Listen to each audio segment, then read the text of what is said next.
Welcome to Short Stories, brought to you by the National Taichung University of Science and Technology Language Center. Today we will read a classic Grimm Brothers fairy tale called Snow White. The Grimm Brothers first published this story in their 1812 edition of their Book of German Fairy Tales. The story was updated and republished in later versions of their book. Today, the version of the story that most of the world is familiar with is the 1937 Disney film version. The story has been translated into numerous languages, and there have been dozens of adaptations for film and stage. We keep retelling this story over and over again. Why? On the surface, this story is about a young girl who has to suffer the cruelty of a vain queen. Snow White doesn't really do anything interesting. She doesn't fight the queen. She doesn't try to get revenge. She suffers quietly. But if you look below the surface, you will see that this is a story about a great battle. It's about the battle between pride and humility.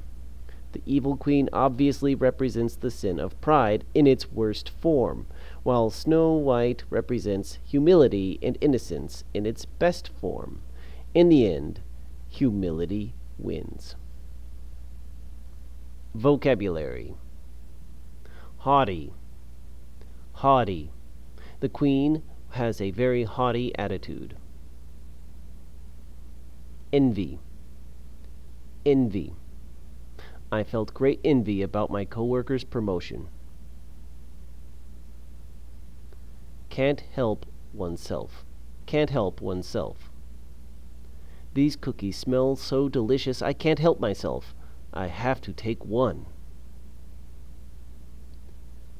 Cajole. Cajole.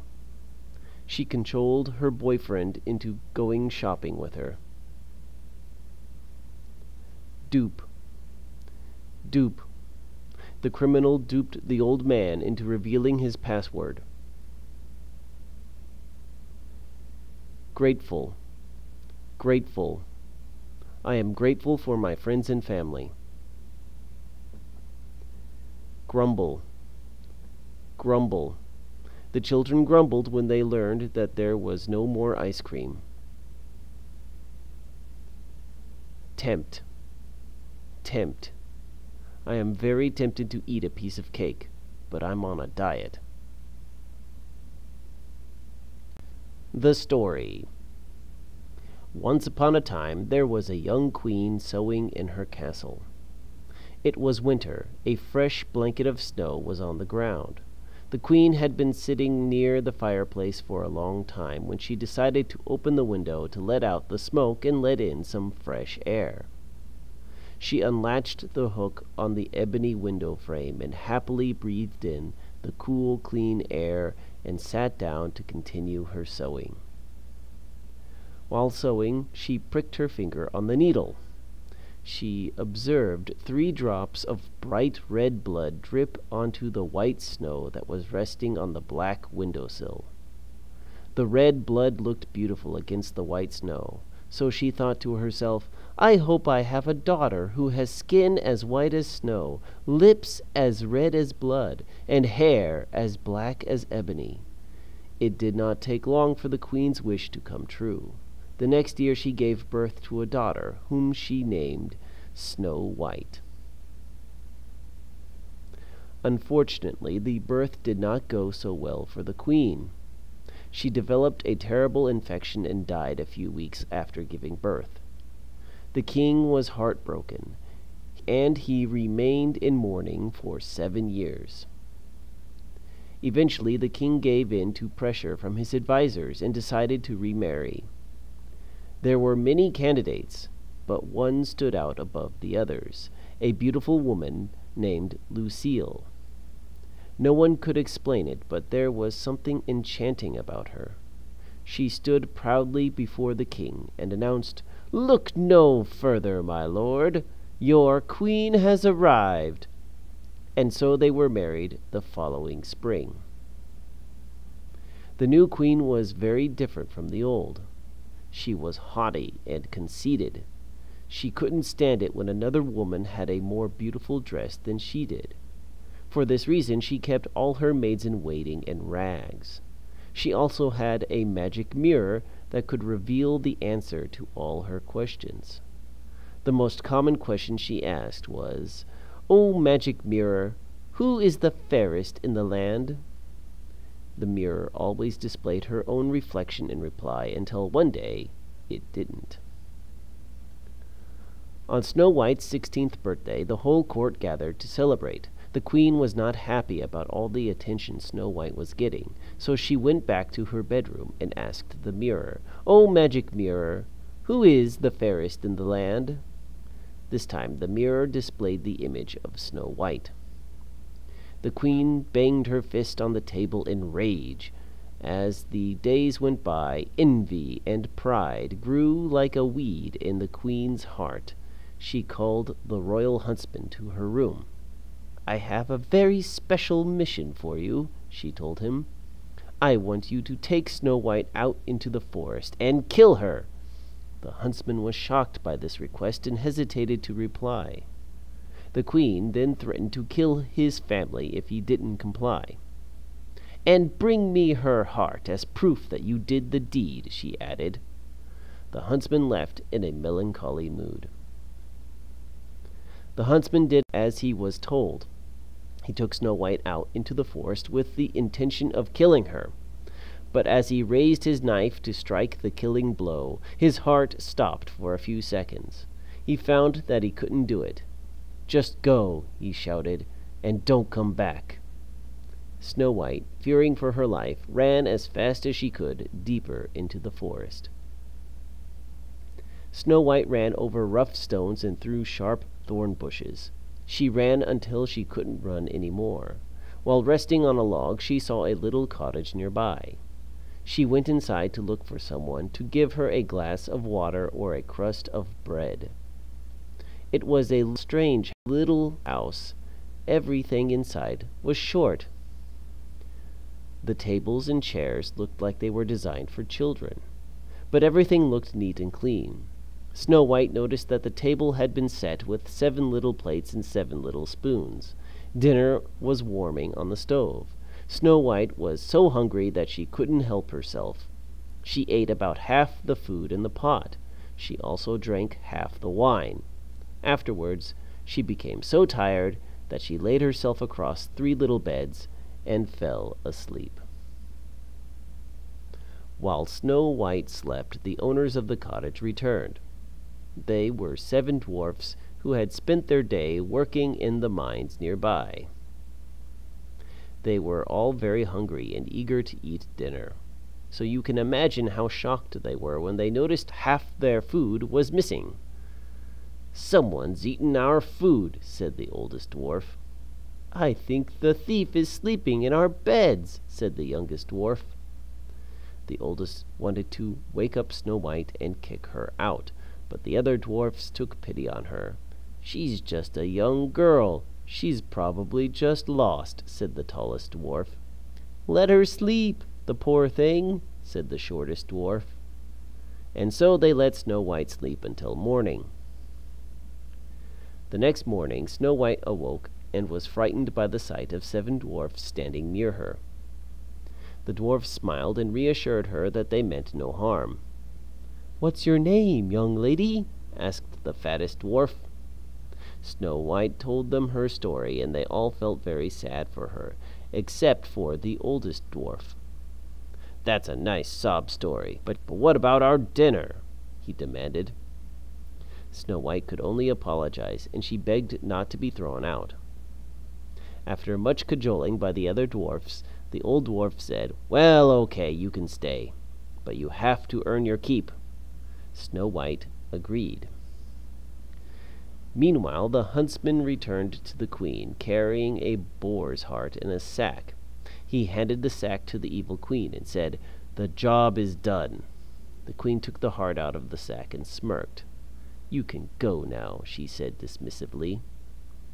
After the huntsman left, the queen strolled over to her mirror and asked, "O magic mirror, who is the fairest in the land?" To the queen's surprise, the mirror displayed an image of Snow White. "What?" she exclaimed. "How can this be?" She then asked the mirror a series of questions in order to figure out what had happened. She learned that the huntsman had duped her, and that Snow White was still alive and living with the 7 dwarfs.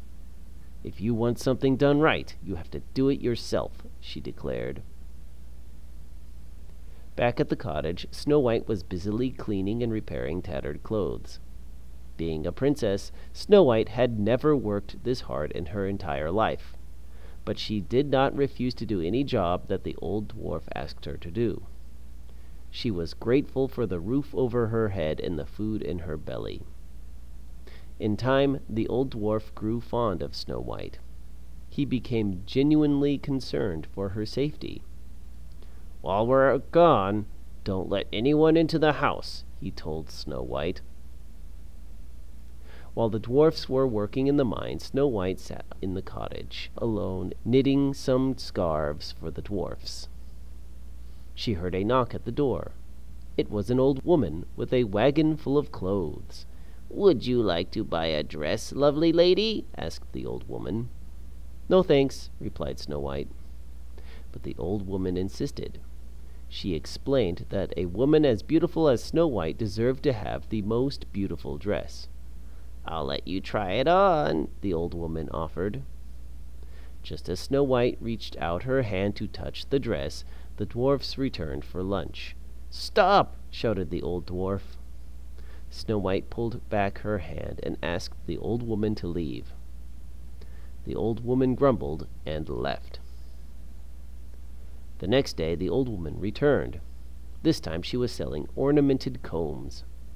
"This is no ordinary comb," the old woman explained. "This comb is guaranteed to give you the silkiest, smoothest hair in the kingdom."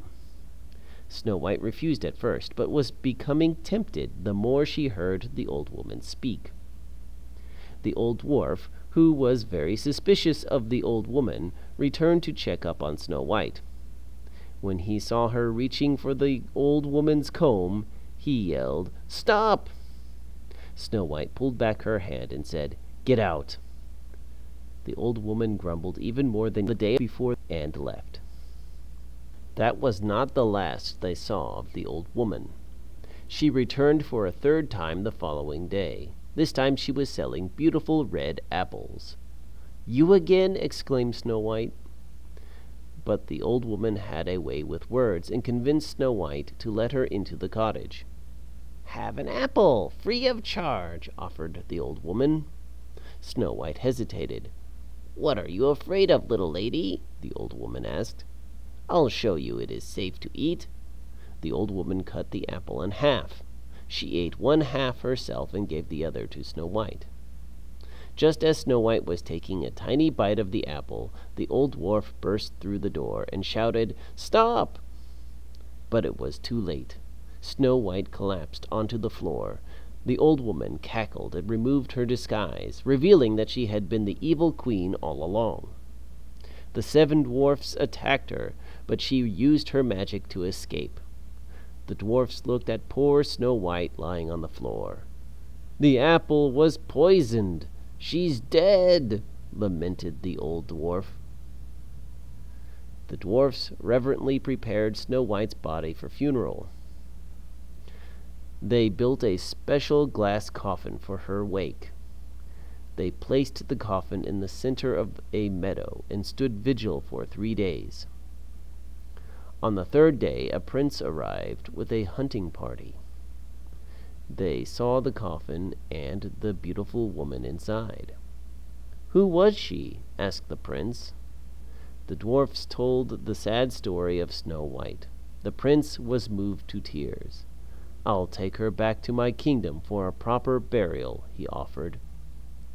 The dwarfs consented, and the prince ordered his servants to help him carry the coffin. They had not gone far when the prince tripped over a stump, dropping the coffin so hard that Snow White came tumbling out of it. Everyone was too shocked and horrified to do anything for a few seconds. For the prince, it was a painfully embarrassing accident, But what he did not know, what none of them knew, was that Snow White was only mostly dead. She had not swallowed that bite of poison apple. It was still resting inside her mouth. When she came tumbling out of the coffin, the piece of poison apple came tumbling out of her mouth. The magic spell of the poison quickly wore off. To everyone's surprise, Snow White sat up and rubbed her eyes. "What's going on?" she asked. The 7 dwarfs erupted into shouts of joy. "She's alive!" exclaimed the old dwarf. They all hugged her, and the prince took Snow White back to his kingdom to marry her. Meanwhile, the evil queen returned to her castle triumphantly. Through her clever use of black magic, she had poisoned Snow White while protecting herself. She was so full of herself that she decided she needed to do more. She first killed the huntsman for tricking her. Then she killed the king and imprisoned anyone who opposed her. Through fear and black magic, she managed to take over the entire kingdom in a matter of days. "I should have done this a long time ago," she said as she laughed. But her wicked happiness was soon cut short when she got the news that Snow White was still alive. "This cannot be!" she exclaimed. She asked the mirror, "Oh, magic mirror, who is the fairest in the land?" The mirror displayed the image of Snow White in her wedding dress. The queen smashed the mirror in a fit of rage. She felt that she had to eliminate her rival once and for all. On the day of the wedding, hundreds of guests arrived. Among them was the evil queen, who disguised herself as a maid-in-waiting. As the bride walked down the aisle, the evil queen lunged forward, brandishing a knife. This time Snow White and her friends were prepared. The royal guards quickly seized the queen and dragged her off to the dungeon. The dwarfs had prepared a special pair of iron shoes for her. As the old dwarf heated the iron shoes in the fire, he asked, "What size are you?" The queen could only growl in rage as she strained against her fetters. "Ha!" laughed the old dwarf. "It doesn't matter. These shoes are one size fits all." He then fastened the glowing hot shoes to the evil queen's feet. She screamed in pain. The dwarfs were not done with her quite yet. They made her dance in those shoes until she dropped down dead. Up above the dungeon, Snow White and the prince were married. They lived happily together for a very long time. And now the questions. Number 1. What happened to Snow White's mother? A. She was murdered by the evil queen. B. She was murdered by the huntsman. C. She turned evil. D. She died from a disease. The answer is D. She died from a disease. Question 2. Why was the evil queen so jealous of Snow White? A. Snow White was taller than her. B. Snow White was more popular than her. C. Snow White was more beautiful than her. D. Snow White was richer than her. The answer is C. Snow White was more beautiful than her. Question 3. What 3 things did the evil queen use to tempt Snow White? A. A dress, makeup, and a banana. B. A dress, a comb, and a pear. C. A skirt, a brush, and an apple. D. A dress, a comb, and an apple. The answer is D. A dress, a comb, and an apple. Question 4. How was Snow White revived? A. The prince kissed her. B. The dwarf kissed her. C. She revived herself because she's a strong female character. D. The piece of poisoned apple fell out of her mouth. The answer is D. The piece of poisoned apple fell out of her mouth.